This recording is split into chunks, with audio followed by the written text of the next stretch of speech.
హఠాత్తుగా వారి మీదకి నాశనము వచ్చి పడు, మరు తిరిగి లేకుండా వాళ్ళు ఇంకా ఏమైపోతారంట తెలుసా?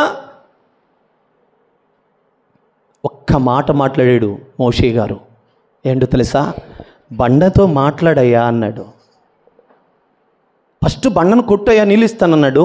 రెండోసారి ఏమన్నాడు తెలుసా? బండతో నువ్వు మాట్లాడయ్యా. అంటే ఈ ఇశ్రాయేలు పెట్టిన ఈ టార్చర్కి తట్టుకోలేక, దుర్మార్గులారా మిమ్మల్ని గన్నానా, లేని పొంది నాకు ఈ భారం ఎందుకు పెట్టాడు దేవుడు అంటూ గొనుక్కుంటూ సొనుక్కుంటూ వెళ్ళి మాట్లాడమన్నది దేవుడు చెప్పింది మర్చిపోయి ఆ బండను కొడతాడండి. కొట్టిన వెంటనే జరిగిన విషయం ఏంటో తెలుసా? ఇశ్రాయేలు ప్రజలను ఐగుప్తు నుంచి తీసుకొచ్చాడు, మరి ఆ ఎర్ర సముద్రం నుండి దాటించుకొచ్చాడు. ఎన్నో ఎన్నో ఎన్నో ఇబ్బందులు పడ్డా మోషేనన్నాడు, మోషే పాలు తేనె ప్రవహించు దేశాన్ని నువ్వు చూడలేవు అబ్బాయి అన్నాడు. వామ్మో, అంత పరిశుద్ధంగా బ్రతికిన వాడు నీతిమంతుడు మోషే చిన్న మాటలో చిన్న మిస్టేక్, చిన్న పొరపాటు జరిగితేనే చూడలేడు అన్నాడే. మరి మన సంగతి ఏంటో ఒక్కసారి మీరు ఆలోచించండి. ఒకవేళ ఇంకెట్ట నేను నరకానికి పోతున్నాలని ఈ చేయాలని చేస్తాను రాయింది తెలియక ఇన్నిసార్లు చెప్పినా వినకుండా ఇంక పోయేది నేను ఎట్ట నరకానికి లేదండి. నువ్వు మార్పు చెందితే, దేవుని వైపు తిరిగితే నిన్ను మళ్ళీ దేవుడు అత్తుకోవటానికి సిద్ధంగా ఉన్నాడు. హల్లిపడి గట్టిగా.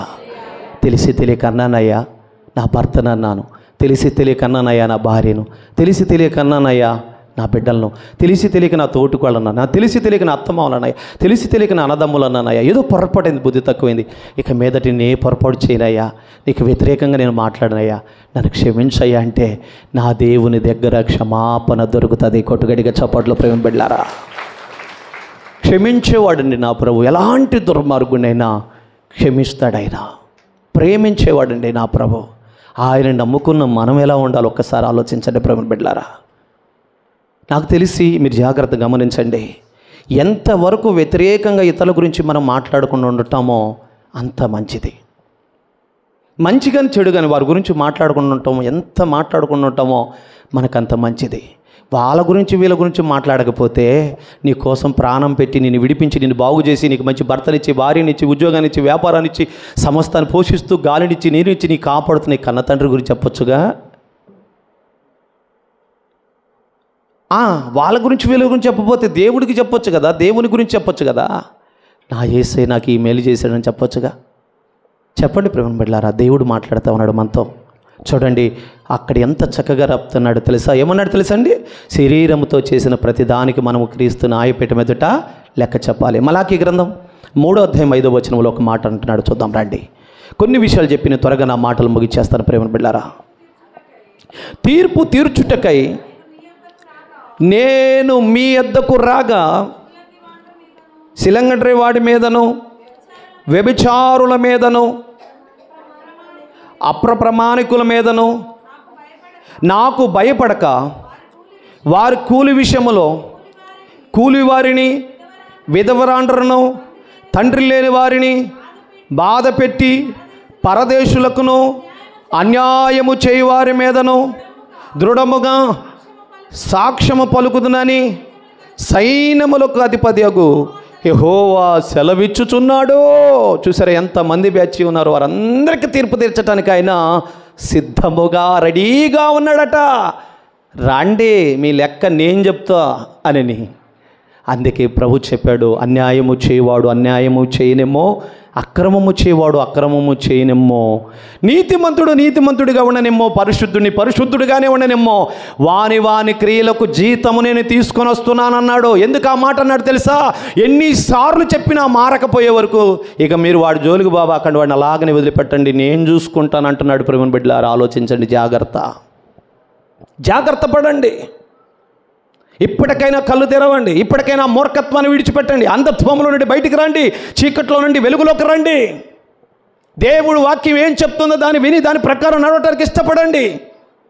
బైబిల్ మనకేం తెలియజేస్తుందో చూడండి. హబక్కూకు గ్రంథంలో కూడా ఒక మాట చెప్పాడు. హబక్కూకు గ్రంథం 2వ అధ్యాయం 10వ వచనాన్ని మీరు చూడండి ఒకసారి. సాక్ష్యము, దేవుడు సాక్ష్యం చెప్పడానికి నిలబడ్డాడు మన మీద. నీవు చాలామంది జనములను నాశనము చేయొచ్చు, నీ మీద నీవే నేరస్థాపమున చేసి ఉన్నావు.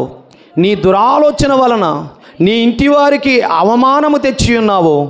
గోడల్లో రాళ్ళు మొర్రపెట్టుచున్నవి, దూలములు వాటికి ప్రత్యుత్తరం ఇచ్చుచున్నవి.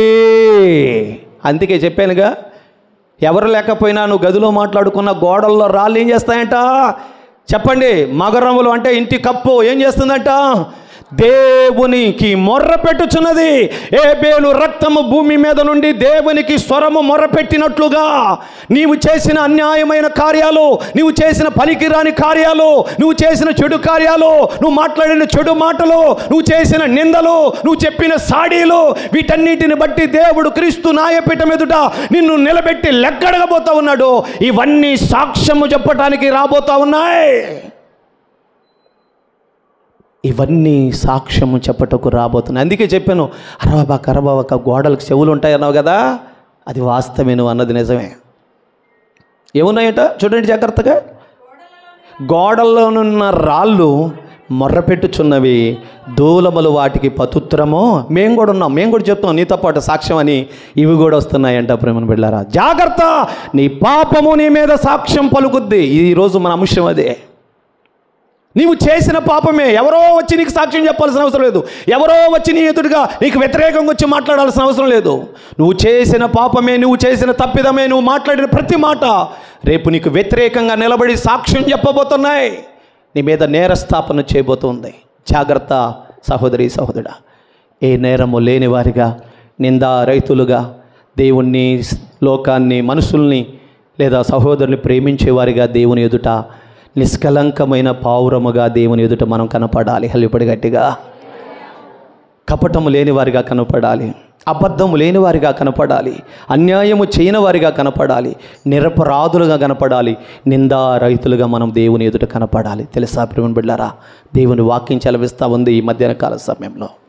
ఒక్కసారి నీ ప్రవక్తన ఎలా ఉందో పరీక్షించుకో. అందుకే నువ్వు మందిరానికి వెళ్ళినప్పుడు నీ ప్రవక్తన జాగ్రత్తగా చూసుకోమను. తన ప్రవక్తన విషయంలో అజాగ్రత్తగా ఉన్నవాడు చచ్చునని బైబిల్లో రాయబడి, తన ప్రవక్తను కనిపెట్టువాడు తన ప్రాణాన్ని కాపాడుకుంటాడని లేఖనం చెప్పబడింది. ఎవరు నిన్ను ఏమనలేకపోవచ్చు, కానీ మనం చేసిన క్రియలు రేపు మన మీద సాక్ష్యం చెప్పబోతున్నాయి. ఎంత చక్కగా ఇర్మియా గ్రంథం 14:7 ఒకసారి చదవండి త్వరగా, ఎందుకంటే టైం లేదని త్వరగా నేను ముగిస్తున్నాను. ఎక్కువ లోతుగా వివరించడానికి సమయం తీసుకోవట్లేదు. నా ప్రాణ ప్రియుడా, నా యేసు ప్రభువా, నా జీవితం అంకితం నీకే, నా జీవితం అంకితం. నా ఎడ నీకున్న తలంపులు బహు విస్తారములైనవి, నా ఎడ నీకున్న తలంపులు బహు విస్తారములైనవి. వాటిని వివరించి చెప్పాలని, వాటిని అభివన్యు లెక్కకు మించినవయ్యున్నవి అయ్యున్నవి. నా ప్రాణ ప్రియుడా, నా యేసు ప్రభువా, నా జీవితం అంకితం నీకే, నా జీవితం అంకితం. హల్లెలూయా. ఇర్మియా గ్రంథం 14:7 చదువుదాం. యెహోవా, మా తిరుగుబాటులు అనేకములు నీకు విరోధముగా మేము పాపము చేసితిమి, మా దోషములు మా మీద దోషారోపణ చేయుచున్నవి. తర్వాత నీ నామమును బట్టి నీవే కార్యము జరిగించుము అంటున్నాడు. చూసారా అండి ఏమంటున్నాడు తెలుసు? ఇక్కడ ఇర్మియా ప్రవక్త అంటున్నాడు. ఏమంటున్నాడు తెలుసా? యెహోవా, మా తిరుగుబాటులే అనేకములు మాకు విరోధముగా, నీకు విరోధముగా మేము పాపము చేసితిమి, మా దోషములు మా మీద దోషారోపణ చేస్తూ ఉంది. అంటే సాక్ష్యం పలుకుతున్నాయి, మేము చేసిన పాపాలే మా మీద మాకు వ్యతిరేకంగా సాక్ష్యంగా నిలబడతా ఉన్నాయి అంటున్నాడు. యెషయా గ్రంథం కూడా చూడండి, 2 మాటలు ముగిచ్చేద్దాం త్వరగా. యెషయా గ్రంథం 59:12 ఒకటి తీయండి. మేము చేసిన తిరుగుబాటు క్రియలు నీ ఎదుట విస్తరించి ఉన్నవి, మా పాపములు మా మీద సాక్ష్యము పలుకుచున్నవి. చూసారండి, యెషయా గారు అంటున్నాడు, అయ్యా మా తిరుగుబాటు క్రియలు విస్తరించిపోయి ఉన్నవి నాయన, మేం చేసిన పాపములే మా మీద సాక్ష్యము పలుకుతున్నది. నేను తప్పు చేశాను, ఎవరైనా సాక్ష్యం చూపించండి, నేను అన్నానని ఎవరైనా సాక్ష్యం చూపించండి అని ఏడవనం ఎదిరించవచ్చు, వాళ్ళని ఓటించవచ్చు, తప్పును ఒప్పుగా ఒప్పుని తప్పుగా చేయొచ్చు నువ్వు ఎక్కడ, కానీ అక్కడ కుదరదు. ఇక్కడ ఉడుకుతాయి, అక్కడ ఉడకో నీ పప్పులు. హల్లిబడి గట్టిగా ప్రియమైన బిడ్డలారా, ఇక్కడ కుదురుద్దేమో అక్కడ కుదరదు. ఓటించవచ్చు, తప్పును ఒప్పుగా ఒప్పును తప్పుగా నువ్వు చేయొచ్చు, కానీ అక్కడ కుదరదు, దేవుని దగ్గర కుదరదు. ఆయన అంటున్నాడు, ఇదిగో మా పాపములు. చెప్పండి, ఇప్పుడు మళ్ళీ చదువు ఒకసారి అన్నమాట. మేం చేసిన తిరుగుబాటు అంటే అర్థం ఏంటి చెప్తాం వినండి. తిరుగుబాటు అంటే దేవునికి తిరుగుబాటు కాదు, నీ సహోదరికి తిరుగుబాటుగా మారి వ్యతిరేకంగా మారి మాట్లాడుతున్న ప్రతి మాట నువ్వు దేవునికి తిరుగుబాటు చేస్తున్నావు అని అర్థం. కొట్టుగడిగే చౌపట్లు ప్రేమ పిల్లారా. సౌలా సౌలా నీవెందుకు నన్ను హింసిస్తున్నావు అన్నాడు. పాప సౌలు ఏ రోజైనా యేసయ్యను ఒక్క మాట అన్నాడా? కానీ యేసయ్యను నమ్ముకున్న బిడ్డల మాత్రం చంపేసుకుంటూ పోయాడు, అంతే కదండి. మరి యేసయ్య ఏమంటాడు? సౌలా సౌలా నా బిడ్డలను ఏం చేసి నా బిడ్డలు ఏం చేశారు, నువ్వు ఎంత పని చేసావు అనలేదండి. సౌలా సౌలా నువ్వెందుకు నన్ను హింసిస్తున్నావు అన్నాడు. అంటే తన బిడ్డలకు వ్యతిరేకంగా మాట్లాడినా, తన బిడ్డలను బాధించినా, తన బిడ్డలకు ఏదన్నా శ్రమ కలుగు చేసినా నువ్వెవ్వరికి చేస్తున్నావో తెలుసా? ఆ ప్రభుకే చేస్తా ఉన్నావు. అందుకంటాడు దావీదు ఒక తప్పు చేసినప్పుడు ఏమిటో తెలుసా? కేవలము నీకే విరోధముగా నేను పాపము చేశాను అన్నాడు. హల్లెలూయా. ఆయన చేసింది విరోధంగా పాపం ఎవరికి? యూరియా అమ్మ ఎవరికి చేశాడు? వాళ్ళకి చేశాడు. మరి ఈయనేమంటాడు? అయ్యా నేను నీకు కేవలము విరోధముగా పాపము చేశాను. హల్లెలూయా. గట్టిగా జాగ్రత్తగా ఆలోచించడారా, దేవుడు మాట్లాడుతూ ఉన్నాడు. ఈ నా సహోదరులోకి మీరు ఒకరికి చేసి గనక, నేను చెరసాల్లో ఉంటే వచ్చారు, పలకరించడానికి హాస్పిటల్లో ఉంటే చూడటానికి వచ్చారు, వస్త్రహీనుడిగా కనపడితే నాకు వస్త్రాలు ఇచ్చారు, భోజనం లేక అల్లాడిపోతుంటే భోజనం పెట్టారు. ప్రభువా మేము ఎప్పుడు చేసామయ్యా? నువ్వెప్పుడు ఆకలిగా ఉంటే నీకు అన్నం పెట్టాం, నువ్వెప్పుడు చెరసాల్లో ఉంటే చూడటానికి వచ్చావు, నువ్వెప్పుడు హాస్పిటల్లో బెడ్ మీద ఉంటే పలకరించడానికి వచ్చాం అని నీతిమంతులు అంటారంట. అప్పుడు ఆయన అంటాడంట, ఇదిగో ఈ నా సహోదరులలో మీరు ఒకరికి చేసి గనక నాకు మీరు చేసినట్లే. హల్లెలూయా. అందుకే సహోదరుని ప్రేమించిన వాడు ఎంత భక్తి చేసినా అది వ్యర్థం. బైబిల్ చెప్తున్న మాట ప్రకారం, వాక్య ప్రకారం చెప్తా ఉన్నాను. ఇంకొక మాట చూడండి, యెషయా గ్రంథం 3:9 కూడా ఒక మాట అన్నాడు. చదవండి ప్రేమను బిడ్డలారా, త్వరగా 2 మాటలు చెప్పి నేను ముగించేస్తాను. మన మీద ఏమేమి సాక్ష్యం పలుకుతాయని చెప్పాను? గోడల్లో ఉన్న రాళ్ళు కూడా సాక్ష్యం ఇస్తున్నాయి. తర్వాత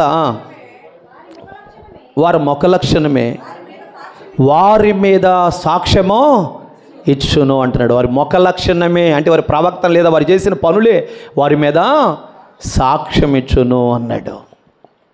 ముఖ లక్షణమే అంటే అర్థం ఏంటో తెలుసా? నీవు సత్క్రియలు చేసిన ఎడల నీ తల ఎత్తుకోవా అన్నాడు. ఎవరినమ్మన్నది? నువ్వు సత్క్రియలు చేసిన ఎడల నీ ముఖం ఎత్తుకోవా, నీ తల ఎత్తుకోవా అని ఎవరినన్నాడు? కయ్యోని అన్నాడు. ఎవరో? సృష్టికర్త అయిన దేవుడు. ఆలోచన చేస్తున్నారా ప్రేమను బిడ్డలారా? ఏబేలు రక్తము దేవునికి మొర్రపెట్టడమే కాదు, కయ్యోని మీద ఏబేలు రక్తము సాక్ష్యం పలికింది. దేవునికి మహిమ కలుగును గాక. మనం చేసిన ప్రతిదీ, మనం సంపాదించిన అన్యాయమైన స్థలము, డబ్బు, బంగారం ఏదున్నా ఇవన్నీ రేపు మనకి వ్యతిరేకంగా నిలబడి సాక్ష్యం చెప్పబోతున్నాయి. నువ్వు వ్యతిరేకంగా మాట్లాడినా వాళ్ళు పట్టించుకోకపోవచ్చు, నేను క్షమించవచ్చు, వాళ్ళు మర్చిపోవచ్చు, కానీ దేవుడు మాత్రం అవి మర్చిపోలేదు. రాశాడు, భద్రంగా దాచిపెట్టాడు. ఇవన్నీ వరుసగా పెట్టి రేపు మనల్ని ఎక్కడగబోతున్నాడు. జాగ్రత్త సుమా. ఊషియా గ్రంథం 5:5 కూడా ఒక మాట చెప్తున్నాడు, చూడండి జాగ్రత్తగా. ఊషియా గ్రంథము 5:5 ఒకరు తీయండి. మొదటి సమయాలు 15:14 ఒకరు తీయండి త్వరగా. ఇశ్రాయేలీయుల యొక్క అతిశయాస్పదము అతని మీద సాక్ష్యము ఇచ్చును. అతిశయం అంటే ఏంటి తెలుసా? గర్వము. మనం ఏ విషయంలో గర్వపడ్డామో, ఎవరి మీద గర్వపడ్డామో, నీ గర్వము కూడా నీ మీద వచ్చి సాక్ష్యం చెప్పబోతుంది. జాగ్రత్త. అతిశయపడటం. ఏ విషయంలో దేనిని చూసి అతిశయపడ్డా? కొంతమంది తెలివిని బట్టి అతిశయపడతారు, కొంతమంది అందసందాలను బట్టి అతిశయపడతారు, కొంతమంది బంగ్లాలను బట్టి, కారును బట్టి, ఉద్యోగాన్ని బట్టి, అధికారాన్ని బట్టి, పదవిని బట్టి, తెలివిని బట్టి, స్వరాన్ని బట్టి, వాక్యం చెప్పే విధానాన్ని బట్టి కూడా అతిశయపడతారు. ఈ అతిశయాన్ని బట్టి రేపు ఈ అతిశయము కూడా మన మీద సాక్ష్యం చెప్పబోతుందంట. ప్రేమ బిడ్డలారా, ఆలోచించారా? సౌలుతో దేవుడు చెప్పాడు, ఆ దేశానికి వెళ్ళి అన్ని నిర్మూలన చేసి రాయా అన్నాడు. మనుషులు మాటిని మనుషులకు భయపడి కొన్ని కొవ్విన దూడలను, కొన్ని కొవ్విన పొడిలను తీసుకొచ్చాడు, కట్టేశాడు. దేనికోసం? దేవునికి బలి ఇవ్వాలని తెచ్చాడు. ఇక దేవుడు కోపం వచ్చి, సౌలు నా మాట వినట్లేదయ్యా, వాడు పోస్ట్ తీసేస్తున్నాను, వినండి, అది ఎవడైనా సరే దేవుని మాటకు లోబడకపోతే సేవకుడైన విశ్వాసైనా తీసి పడేస్తాడు కిందకి. హల్లెలూయా గట్టిగా. గర్వపడితే తీసేస్తాడు. అదే చెప్తున్నాను, ఇప్పుడు చూడండి జాగ్రత్తగా. అతిశయపడి దేవుని మాటకు లెక్క చేయకుండా మనుషుల మాట విని కొన్ని దూడలను, కొన్ని పొడిలను మాట తీసుకొచ్చి కట్టేసేసాడు. దేవుడు అన్నాడు, అతను రాజుని చేసినందుకు బాధపడుతున్నాడు, గాడిదలు కాసుకున్నవాడిని రాజుని చేశానయ్యా, నా మాట కూడా వాడు వ్యతిరేకంగా ఉన్నాడు, కాబట్టి యెషయా కుమారుల్లో ఒకడు ఉన్నాడు, వాడిని నువ్వు అభిషేకించు, రాజుగా చేస్తాను, నేను ఈ పోస్ట్ తీసేస్తున్నానయ్యా అన్నాడు. సరేలేని వచ్చేసి సమూయేలు ప్రవక్త వచ్చి అడుగుతున్నాడు, ఏమయ్యా సౌలు, దేవుడు చెప్పినట్టు చేసేసా? అయ్యో ఎంత మాట అండి, ఆయన చెప్పినట్టు పూర్తిగా చేసేచ్చాను అనగానే అక్కడున్న ఎడ్లు, అక్కడున్న కొవ్విన పొడేలు రంకెలేస్తున్నాయి. ఏమైనా తెలుసా?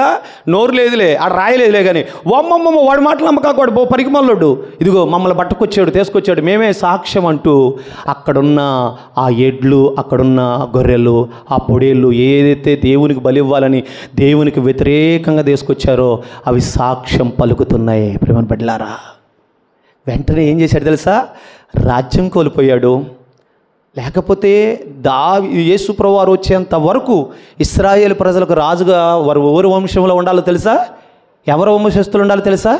సౌలు వంశస్థులే ఉండాలి. కొట్టుగడిగా చౌపట్లో పోస్ట్ పోయింది, రాజ్యం పోయింది, అధికారం పోయింది, చివరికి వంశం పోయింది. 3 కొడుకులు ఆత్మహత్య చేసుకొని చచ్చిపోయారు. కుటుంబమే కోల్పోయింది. దేవునికి వ్యతిరేకంగా నడుచుకుంటే ఎంత భయంకరమో ఒక్కసారి ఆలోచించండి. చివరికి మీకు మాట చెప్తాను, యేసు ప్రభువారు అన్నాడు, ఏ పట్టణానికైనా ఏ గ్రామానికైనా మీరు సువార్త ప్రకటించడానికి వెళ్ళినప్పుడు ఎవరైతే మిమ్మల్ని చేర్చుకొని మీకు భోజనం పెట్టి మీ మాటలు వింటారో వారికి సమాధానం వస్తుందయ్యా. ఎవరైతే మిమ్మల్ని చేర్చుకోకుండా మిమ్మల్ని వెలగొడతారో వచ్చేటప్పుడు మీ పాదధూళి అక్కడ దులిపిరండి, రాకడలో నేను చూసుకుంటా. ఆ పాదధూళి వారి మీద, ఆ గ్రామం మీద, ఆ కుటుంబం మీద సాక్ష్యం చెప్పుద్ది అన్నాడు. కొట్టుగడిగా చప్పట్లో ప్రేమ బిడ్డలారా. మార్కు సువార్త 6:11 అన్నాడు. చూడండి జాగ్రత్తగా, అన్నాడా లేదా? చూడండి, ప్రభు చెప్పాడో లేడో. ఈరోజు మనం చేసిన పాపమే మన మీద సాక్ష్యం పలుకుతుంది. ఇదే మన అంశం ఈరోజు. ఏమంటున్నాడు చూడండి, ముగిచ్చేస్తాను నేను త్వరగా. ఏ స్థలమందైనను జనులు మిమ్మల్ని చేర్చుకొనక మీ మాటలు వినుకుంటే మీరు అక్కడ నుండి బయలుదేరేటప్పుడు వారి మీద సాక్ష్యముగా ఉండునట్లు మీ పాదముల ధూళి దులిపివేసిరండి. కాగా వారు బయలుదేరి, చాలండి, దులిపిరండి అని ఎందుకన్నాడు తెలుసా? రేపు అది కూడా సాక్ష్యం చెప్పబోతా ఉంది. హల్లెలూయా. నీ వీధిలో, నీ ఇంటికాడికి వచ్చి పాస్టర్ గారు వచ్చి వాక్యం చెప్పడానికి వస్తే, దేనికోసం వస్తే నువ్వు పట్టించుకోకుండా నెట్టివేసావనుకో, లేకపోతే తునికరించావనుకో, అసలు ఏదో నీ పనిలో ఉండి ఆయన వదిలేసావనుకో, దేవుడు వస్తా అక్కడ ఒక్కసారి నీ కాలలా దులిపిరా నానా, నేను చూసుకుంటాను అన్నాడు ఆయన. ఏం చెప్పండి, ఏమన్నాడమ్మా? కాలొక్కసారి ఆ గమినిలో కానీ, ఆ కుటుంబం కాడు కానీ, ఆ ఇంటి కాడు కానీ దులిపిరా, నేను చూసుకుంటాను. ప్రభువా, మాకు ఈ సువార్త ఎవరు చెప్పలేదు ప్రభువా, లేకపోతే మేము నమ్ముకునే వాళ్ళం ప్రభువా, లేకపోతే ఈ నరకానికి వచ్చేవాళ్ళం, రాకుండా ఉండేవాళ్ళం ప్రభు అంటే, ఇదిగో పలానా రోజు నీ గ్రామానికి, పలానా రోజు నీ ఇంటికి, పలానా టైంలో, పలానా గంటలో, పలానా నిమిషంలో నా సేవకుడు నీకు వాక్యం చెప్పాలని, సువార్త చెప్పాలనిస్తే నువ్వు పట్టించుకోలేదు. దానికి సాక్ష్యం ఇదిగో వాళ్ళ పాదధూళి. కొట్టుగడిగా చోపట్లో వాళ్ళ పాదధూళి. ఆలోచించారా? ఈరోజైనా దేవుడు వాక్యం ద్వారా మనతో మాట్లాడుతున్నాడు. నువ్వు మాట్లాడే ప్రతి దానికి, నువ్వు చేసే ప్రతి కార్యానికి దేవుడు ఈ ప్రకృతినే సాక్ష్యంగా పెట్టాడు. భూమిని, ఆకాశాన్ని, గోడలు, కప్పులు, ఇంకా చెప్పండి, మనం చేసిన తప్పులు, మనం పలికిన మాటలు, మన అతిశయము, మన గర్వము, మన తిరుగుబాటు క్రియలు, ఇవన్నీ మన మీద రేపు సాక్ష్యం చెప్పబోతున్నాయి. జాగ్రత్త సుమా. నువ్వు చేసిన తప్పుకు సాక్ష్యమయ్యి, మనం చేసిన ప్రతి పాపానికి అవి సాక్ష్యంగా ఉండబోతున్నాయి. కాబట్టి దేవుడు చూస్తున్నాడని ఆనాడు ఐగుప్తు దేశంలో యేసోబు ఆమె పాపము చేయడానికి ప్రేరేపించినప్పటికీ కూడా ఆయన అన్నాడు, అమ్మా నువ్వు నాకు తల్లి లాంటి దానివి, నీ ఇంటి మొత్తం మీద నాకు అధికారం ఇచ్చాడు కానీ నీ మీద నాకు ఈ అధికారం ఇవ్వలేదు అన్నాడు. అయ్యా ఇక్కడ నీ తోటి పనివారు లేరు, నా భర్త కూడా లేడు అన్నప్పటికీ, అమ్మా నా తోటి పనివారు లేకపోవచ్చు, నీ భర్త లేకపోవచ్చు, కానీ నా దేవుడు నన్ను చూస్తున్నాడు అని, దేవుడు చూస్తున్నాడని చెప్పి పాపము నుండి పారిపోయాడు. అందుకే దేవుడు చెరసాలలో నుండి చేయబట్టుకుని తీసుకొచ్చి ఆ దేశానికి ఆర్థిక మంత్రిని చేశాడు. హల్లెలూయా. ఇప్పుడు గట్టిగా నీ జీవితంలో, నా జీవితంలో మనం మాట్లాడే ప్రతి కార్యాన్ని దేవుడు చూస్తున్నాడు, వాటికి సాక్ష్యాన్ని పెట్టాడు. రేపు తీర్పులో మనం లెక్క చెప్పాలి. నీ క్రియలు నీతి క్రియలు ఎక్కువగాలి. ఆలోచించండి, దేవుని కాటలో నువ్వు తేలిపోతావేమో. ఒక ఆయన దేవునికి వ్యతిరేకమైన పాపం చేస్తుంటే ఒక హస్తం వచ్చి గోడ మీద రాస్తుందట. దేవుని మందిరములో పరికరాలలో ద్రాక్షరసం పోసి కొంతమందిని పిలిపించి దేవునికి వ్యతిరేకమైన పాపం చేస్తుంటే ఒక హస్తం వచ్చి ఆ గోడ మీద మెనే మెనే టేకల్ ఓ పర్సన్ అనే పాట రాసింది. మనిషి కనపడలేదు కానీ హస్తం మాత్రం, చెయ్యి మాత్రం కనపడుతుంది, ఏదో రాత కనపడుతుందని చెప్పి అందరిని పిలిపించి అడిగితే ఎవరు చెప్పలేకపోతే అప్పుడు దానియేలు వచ్చి చెప్పాడు, నీ రాజ్యం దేవుని కాటాలో నువ్వు తగ్గిపోయావంటయా, ఇక నీ రాజ్యము నీ ప్రభుత్వం తీసేస్తున్నాడు దేవుడు అని చెప్పాడు. ప్రేమ బిడ్డారా, దేవుని కాటాలో తేలిపోతావో తూగిపోతావో నీ ఇష్టం. నువ్వు చేసే ప్రతి కార్యాన్ని దేవుడు చూస్తున్నాడు, రాస్తున్నాడు, ఒకరోజు లెక్కడగపోతున్నాడు. దానికి సాక్షులుగా ఈ భూమిని ఆకాశాన్ని మీద పెట్టాడు. ఇప్పటికైనా తెలిసి తెలియక ఏదైనా పొరపాటు చేస్తే క్షమించమని అడుగు, దేవుడు ఖచ్చితంగా నేను క్షమిస్తాడు. ఇక మీదట ఏ పొరపాటు చేయకుండా ప్రభు కోసం ప్రస్తుతంగా నీతిగా యథార్థంగా నమ్మకంగా బ్రతికితే అందరికంటే ఉన్నతమైన స్థానంలో పరలోకంలో నేను కూర్చోబెడతాడు. ఈ మాటలు దేవుడు మనందరి వెనుకల్లో దీవించును గాక. ఆమేన్. మందిరానికి వెళ్ళిన మనసు మారదే, బుద్ధి మారదే, మందిరానికెళ్ళిన మనసు మారదే, బోధలెన్నో విన్నా బుద్ధి మారదే, యేసయ్య రక్తమంత వ్యర్థమేనా, మారనే మారదే ఈ మాయలోకం, చేరనే చేరదే యేసయ్య రాజ్యం, మారనే మారదే ఈ మాయలోకం, చేరనే చేరదే యేసయ్య రాజ్యం, మందిరానికి వెళ్ళిన మనసు మారదే, బోధలెన్నో విన్నా బుద్ధి మారదే. అందరూ చప్పట్లో మన పాటల బుక్లో నుండి 15వ పాట. కూటాలకు వెళుతారు గాని ఆ కృపను పొందుకోరు, వాక్యాన్ని వింటారు గాని హృదయములో దాచుకోరు, కూటాలకు వెళుతారు గాని ఆ కృపను పొందుకోరు, వాక్యాన్ని వింటారు గాని హృదయములో దాచుకోరు, వందనాలు చెబుతారు గాని జీవితాన్ని మార్చుకోరు, వందనాలు చెబుతారు గాని జీవితాన్ని మార్చుకోరు, ఇంత గొప్ప రక్షణ నిర్లక్ష్యమో చేసిన ఎలాగూ తప్పించుకొందువు, ఇంత గొప్ప రక్షణ నిర్లక్ష్యమో చేసిన ఎలాగూ తప్పించుకొందువు, మందిరానికి వెళ్ళిన మనసు మారదే, బోధలెన్నో విన్నా బుద్ధి మారదే. కొట్టడి చప్పట్లు.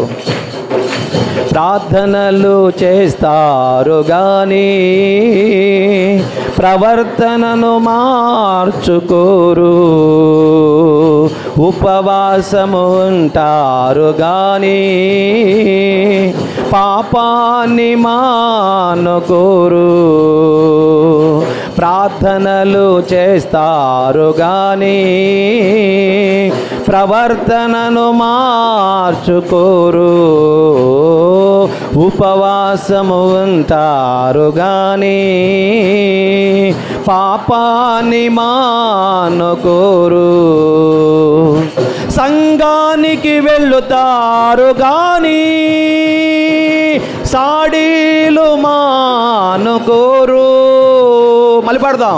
సంఘానికి వెళ్ళుతారు గాని సాడీలు మానుకోరు. క్రీస్తునందు ఉండిన ఏ శిక్ష విధియు లేదుగా, మారు మనసు పొందుకోవా. క్రీస్తునందు ఉండిన ఏ శిక్ష విధియు లేదుగా, మారు మనసు పొందుకోవా. మందిరానికి వెళ్ళిన మనసు మారదే, బోధలెన్నో విన్నా బుద్ధి మారదే. స్తోత్రం, హల్లెలూయా. ఏ సమయంలో ఈ పాట దేవుడు నాకు ఇచ్చాడో కానీ, పరిశుద్ధాత్మ చేత రాయించాడో నాకు తెలియదు కానీ, కొన్ని వందల మంది ఫోన్లు చేసి నిరీక్షణ టీవీలో మనము వాక్యం చెప్పేటప్పుడు ఇచ్చినప్పుడు చాలామంది పాస్టర్లు ఏడ్చారయ్యా, నేడు సమాజం, నేడు సంఘాలు ఎలాగనే ఉన్నాయి, మీ చేత ఈ పాట రాయించి పాడించాడని వారికి చెప్పడం జరిగింది. కాబట్టి ఈ పాట మాదిరిగా మన జీవితం ఉంటే మార్చుకోవాలి. మార్చుకొని సరిచేసుకుంటే ఏ క్షణాన మరణం వచ్చినా, ఏ క్షణాన దేవుని రాకడొచ్చినా ఖచ్చితంగా బీదలాజరు ఏ విధంగా అబ్రహాము రొమ్మును ఆనుకోవటానికి దేవదూతలతో కొనిపోబడ్డాడో ఖచ్చితంగా నువ్వు కూడా అలాగనే కొనిపోబడతావు. నా తల్లి, నా చెల్లి, మీకు చెప్తున్నాను, నా మాట వినండి. రెండు చేతులు ఎత్తి నమస్కరించి చెప్తున్నా, నా మాట వినండి. ఎవరి మీద కోపమో, ఎవరి మీద ద్వేషం కాదు. మీరందరూ రేపు పరలోకములో అమ్మతో పాటు మనందరం కలిసి ఈ పరిశుద్ధాత్మ మందిరం అంతా కూడా ప్రభు దగ్గర ఎదుట నిష్కలంకురాలుగా మనం నిలబడాలన్నది నా ఉద్దేశమే తప్ప ఎవరిని బాధ పెట్టడానికి. మనని నేను చెప్పాను కదండి, మీరు ఇంకెవరైనా ఆలోచించండి. చిన్న చిన్న పొరపాటు తప్పిదములు ఉంటే వాటిని ఒప్పుకొని విడిచిపెడితే మనం ఏం పొందుకుంటామంట? కనికరం పొందుకుంటాం. కాబట్టి నా మాట వినండి. మాటే కదా, నేను అనేది ఎవరికి తెలియదు కదా, నేను చేసేది ఎవరికి తెలియదు కదా, నేను చూసేది ఎవరికి తెలియదు అని మోసపోకండి. ఇప్పుడు వరకు మోసపోయారు, పర్లేదు, ఇక నుంచి మోసపోకండి. దేవుడు చూస్తున్నాడు. నేను చూడకపోవచ్చు, సంఘ కాపురు చూడకపోవచ్చు, నీ కుటుంబీకులు చూడకపోవచ్చు, నువ్వు చేసే ప్రతిదీ భూమి ఆకాశము గోడలో రాళ్ళు సమస్తం చూస్తున్నాయి. ఇవన్నీ రేపు సాక్ష్యము మీ మీద చెప్పక మునిపే మంచి సాక్ష్యం పొందుకొని ప్రభు దగ్గరికి చేరుకుందాం. ఈ మాటలు దేవుడు మనందరి వినికిల్లో దీవించునుగాక. మోకరించండి. బయట ఉన్నవారు, లోపల ఉన్నవారు, ఆయన శరీరం, ఆయన రక్తం సిద్ధముగా ఉన్నది తీసుకోబోతూ ఉన్నాం. తెలిసి తెలియక ఒకవేళ ఏదైనా తీసుకుంటే అయోగ్యులు అవుతారు, రోగులు అవుతారని ప్రభు చెప్పాడు. అయోగ్యంగా తీసుకుంటే రోగులు అవుతారని, నిద్రించువారు అవుతారని దేవుడు చెప్పాడు. కాబట్టి మీరంతా కూడా ప్రార్థనలో ఉండండి, పశ్చాత్తాపడండి, కన్నీటితో ప్రార్థన చేయండి. అయ్యా, తెలిసి తెలియక నేను ఎవరిని ఏమన్నానో క్షమించయ్యా, మన్నించయ్యా అని అడగండి. నేను మీకోసం చిన్న ప్రార్థన చేస్తాను. ప్రభువా నీకు వందనాలు, యేసయ్యా నీకు వందనాలు. విన్న వాక్యం మా అందరి కోసం అయ్యా, మా అందరి కోసం నీ పరిశుద్ధాత్మ చేత బోధించావు. మమ్మల్ని సరిగా ఉంచాలని, సరి చేసుకోవాలని, సరిచూసుకోవాలని, సక్రమముగా నడుచుకోవాలని మాకు నేర్పించే వాక్యం ద్వారా మాలో ఏదైనా నీకు వ్యతిరేకమైన ఆలోచనలు, వ్యతిరేకమైన మాటలు, మా సహోదరులకు విరోధమైన మాటలు, మా సహోదరులకు విరోధమైన కార్యాలు మాలో ఉంటే ఇప్పటికైనా మేము తెలుసుకుని సరి చేసుకునే భాగ్యాన్ని మాకు దయచేయండి. అందరితో సమాధానముగా, అందరి ఎదుట దీన మనసు కలిగి, తగ్గింపు స్వభావం కలిగి, నీవు కలిగిన ప్రేమ, నీవు కలిగిన కనికరం, నీవు కలిగిన క్షమాగుణం కలిగి మేముండుటకు నీ కృప సహాయం చేయమని, సమస్త ఘనత, మహిమ, ప్రభావములు మీరే పొందుకోమని ఈ లైవ్ ద్వారా, యూట్యూబ్ ద్వారా, ఫేస్బుక్ ద్వారా ఎంతమంది అయితే వాక్యం విన్నారో వారి జీవితాలలో కూడా గొప్ప మార్పును దయచేయమని, నువ్వు కలిగిన మనసు, నువ్వు కలిగిన హృదయం, నువ్వు కలిగిన క్షమాగుణము, అలాంటి నీ మనసునే మాకును, మా సంఘానికి, మా కుటుంబాలకు దయచేయమని యేసయ్య పరిశుద్ధ నామములో ప్రార్థించి బతిమలాడి వేడుకొనుచున్నాము తండ్రి గారు. ఆమేన్.